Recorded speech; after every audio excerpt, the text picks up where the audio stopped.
10ஆம் வகுப்பு தமிழ் வினா விடைகள்.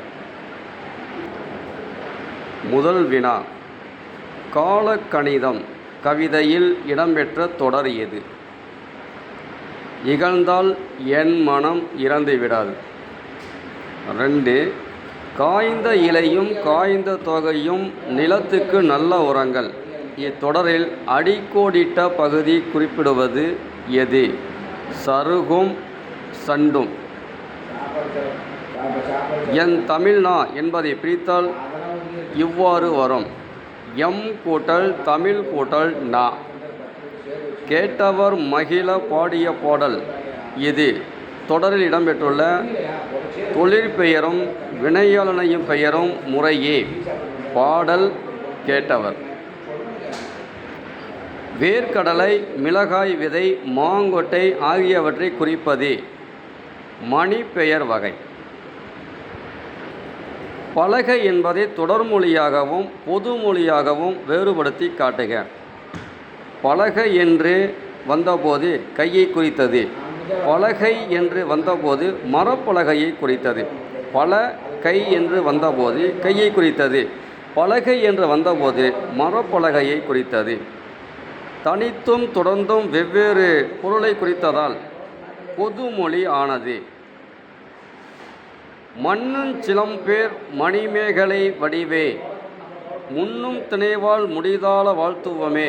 இவ்வடிகளில் இடம்பெற்றுள்ள காப்பியங்களின் பெயர்களை எழுதுக. சீவக சிந்தாமணி, வளையாபதி, குண்டலகேசி. ஒரு தாட்டில் பல சீப்பு வாழைப்பழங்கள் உள்ளன. ஒரு சீப்பில் பல தாறு வாழைப்பழங்கள் உள்ளன. ஒரு சீப்பில் பல வாழைப்பழங்கள் உள்ளன. மேற்கண்ட தொடரில் சரியான தொடர்களை சுட்டிக்காட்டி எஞ்சிய தொடரில் உள்ள பிழைக்கான காரணத்தை எழுதுக. சரியான தொடர்கள்: ஒரு தாட்டில் பல சீப்பு வாழைப்பழங்கள் உள்ளன. ஒரு சீப்பில் பல வாழைப்பழங்கள் உள்ளன. இதில் எது பிழை என்றால் தாட்டின் தொகுப்பு சீப்பு என பிழையாக உள்ளது. கொள்வோர் கொள்க, குறைப்போர் குறைக்க. உள்வாய் வார்த்தை உடம்பு தொடாது. பாடல் அடிகளில் உள்ள மோனை எதுகை சொற்களை கண்டறிந்து எழுதுக. மோனை சொற்கள் சீர்மோனை: கொள்வோர் கொள்க, குறைப்போர் குறைக்க. எதுகை சொற்கள் அடி எதுகை: கொள்வோர் உள்வாய்.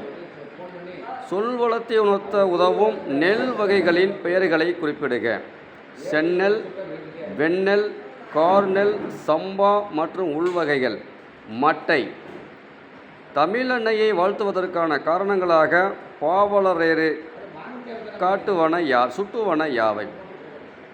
அழகான அன்னை மொழி, பழமையான நறுங்கனி, பாண்டியன் மகள், சிறந்த நூல்களை உடைய மொழி, பழம்பெருமையும் தனிச்சிறப்பும் உடைய மொழி ஆகியனவற்றை தமிழன்னையை வாழ்த்துவதற்கான காரணங்களாக பாவலரேறு சுட்டுகிறார்.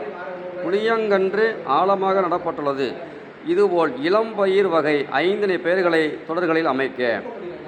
நாற்று: நெல் நாற்று நட்டேன். கன்று: வாழைக்கன்று வளர்த்தேன். பிள்ளை: தென்னம்பிள்ளை அசைந்தது. வடலை: பனை வடலையை பார்த்தேன். பைங்கூழ்: பைங்கூழ் அழகானது.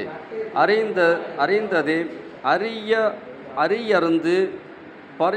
புரிந்தது: புரியாதது. தெரிந்தது: தெரியாதது. பிறந்தது: பிறவாதது. இவை அனைத்தையும் யாம் அறிவோம். விடை: அறிதல் அறியாமை, புரிதல் புரியாமை, தெரிதல் தெரியாமை, பிறத்தல் பிறவாமை. இக்கூற்றில் அடிக்கோடிட்ட சொற்களை தொழிற்பெயர்களாக மாற்றி எழுதுக. நாட்டு வளமும் சொல்வளமும் தொடர்புடையது என்பதை பாவாணர் வழிநின்று விளக்குக. நாட்டு வளமும் சொல்வளமும். இது பெரிய கட்டுரையாக உள்ளது.